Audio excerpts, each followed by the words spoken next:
আসসালামু আলাইকুম প্রিয় শিক্ষার্থীরা, আশা করি সবাই ভালো আছো।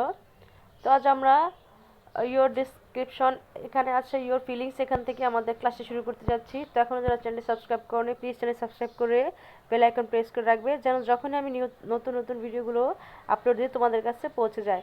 আর তোমরা ক্লাস 9 অনেকেই মানে তোমরা দেখো ঠিকই ভিডিওগুলো, কিন্তু তোমরা কমেন্টও করো কিন্তু সাবস্ক্রাইব করো না। তো তোমরা প্লিজ সাবস্ক্রাইবটা করে দিও, ঠিক আছে? তো চলো আমরা উত্তরপত্রে চলে যাই। এখানে আমরা লিখবো ইয়োর ফিলিংস, তোমার অনুভূতি, আর এখানে ইয়োর ডিসক্রিপশন, তোমার যে বর্ণনাগুলো থাকবে সেগুলো, ঠিক আছে? তো চলো উত্তরপত্রে, তোমার উত্তরপত্রে চলে এসেছি। এখানে আছে ইয়োর ডিসক্রিপশন ইয়োর ফিলিংস। তো এখানে আমরা দেখতে পাচ্ছি ওয়ানে আমরা দিয়েছি a rainy day, this is a picture of a rainy day, ঠিক আছে? বৃষ্টির দিনে আমাদের যেই বৃষ্টির দিনটা যেরকম হয় সেরকমই। In the picture some people came out with umbrellas on their heads. ছবিতে আমরা তোমাদের ছবিটা দেখেছো, সেখানে কি তারা কি করেছে, বাইরে এসেছে জনগণ কি মাথায় ছাতা নিয়ে।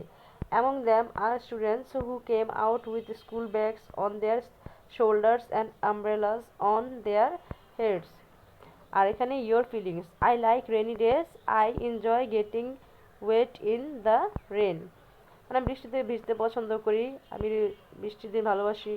2. A foggy winter morning, this is a picture of a winter morning. A boy is seen with a winter cap on his head, he is looking at the morning sun.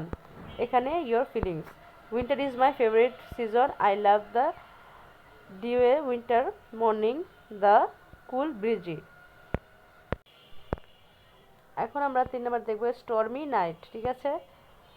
ঝড়ের যে রাতটা যেরকম থাকে সেটা নিয়ে বর্ণনা এখানে। This is a picture of a stormy night, there is a lot of storm in, it is raining because of trees are swaying in strong wind.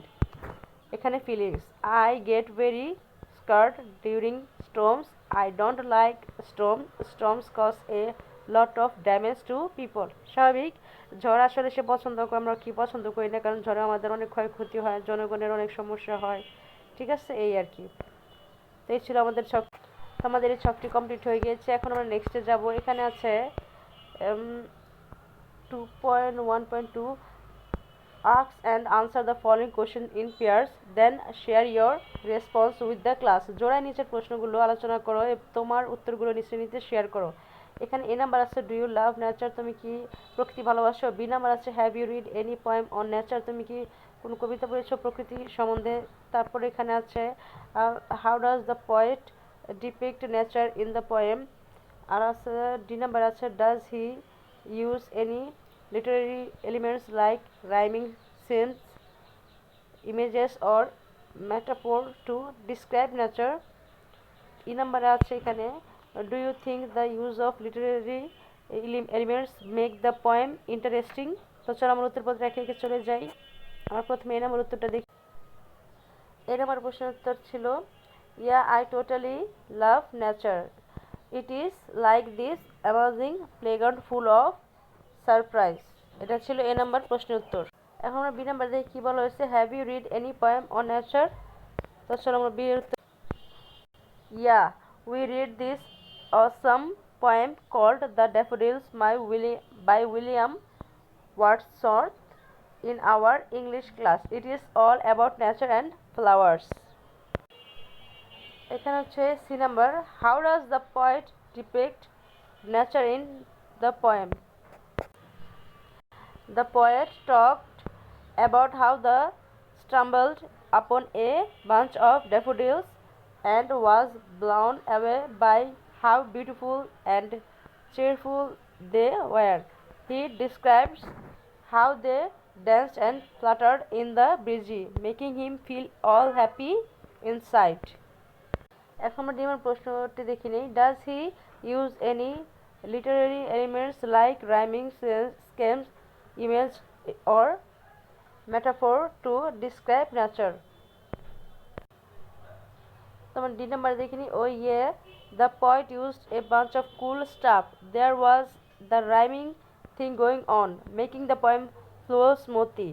He also painted vivid pictures words like when he talked about the daffodils fluttering and dancing in the breeze.